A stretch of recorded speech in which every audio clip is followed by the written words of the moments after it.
Welcome to Luca is a billionaire, where the only thing I invest in is your answers. You start by prepping both chicken and base breadcrumbs. Trim fat, pat each piece dry to help coating stick. Once done, break bread into 1/2. You'll work left to right, set a flour bowl, an egg wash, and a breadcrumb bowl. Dip chicken in flour first to dry the surface, then submerge in egg so crumbs bond.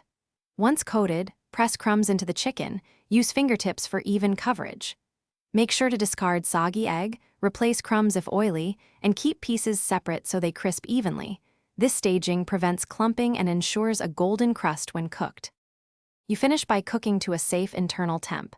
Aim for 74 degrees C, 165 degrees F. If baking, space pieces for airflow. If frying,